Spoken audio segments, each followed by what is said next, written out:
जी हाँ, एक लंबी डेडलाइन के बाद अब आयकर विभाग की ओर से स्पष्ट कर दिया गया कि 1 जनवरी से जो भी पैन कार्ड आधार से लिंक नहीं होगा उसे निष्क्रिय माना जाएगा।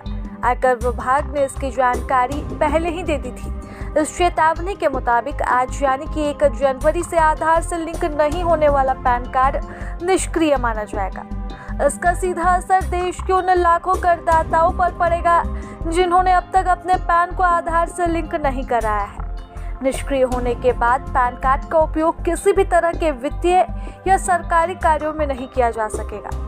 सरकार ने टैक्स चोरी पर रोक लगाने और करदाताओं की पहचान को एकत्रित करने के लिए पैन को आधार से लिंक करना अनिवार्य किया था। इसके तहत आयकर विभाग ने कई बार समय सीमा भी बढ़ाई, लेकिन अंतिम तारीख के बाद भी जिन लोगों ने लिंकिंग नहीं कराई उनका पैन अब अमान्य माना जाएगा। 31 दिसंबर की रात आखिरी तारीख थी जिसे आप घर बैठे भी कर सकते थे, लेकिन अगर आपने ये खबर नहीं देखी और अब आपको ये बात मालूम चल रही है तो आप मान कर चले कि अब आपका पैन किसी काम का नहीं।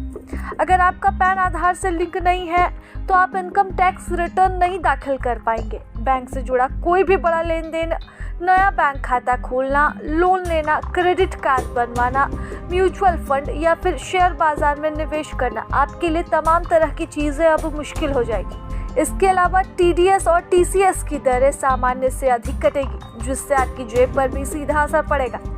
आयकर विभाग ने साफ किया है कि जिन लोगों का पैन निष्क्रिय हो गया है वे अब भी इसे दोबारा सक्रिय कर सकते हैं। इसके लिए 1000 की लेट फीस के साथ पैन को आधार से लिंक करना होगा। शुल्क जमा होने और सत्यापन पूरा होने के बाद पैन फिर से सक्रिय हो जाएगा। पैन को आधार से लिंक करने के लिए करदाता को आयकर विभाग की आधिकारिक वेबसाइट पर जाना होगा, जहां लिंक आधार का विकल्प आपको क्लिक करना है।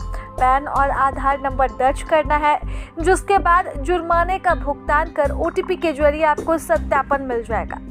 अब आयकर विशेषज्ञों का कहना है कि जिन लोगों ने अब तक ये काम नहीं किया है वे जल्दी ही ये प्रक्रिया पूरी कर लें, क्योंकि देरी करने से भविष्य में बैंकिंग और टैक्स से जुड़ी बड़ी चुनौती लोगों के सामने परेशानी और बाधा बन सकती है। ऐसे में अगर आप नहीं चाहते हैं कि भविष्य में आपको किसी भी तरह की कोई परेशानी का सामना करना पड़े तो इसके लिए आपके पास 31 दिसंबर की तारीख आखिरी थी। हालांकि अब तक आयकर विभाग की ओर से कोई नई गाइडलाइन नहीं आई है कि जिन लोगों ने अपना पैन आधार से लिंक नहीं किया है वो अब आगे क्या करें। नया पैन कार्ड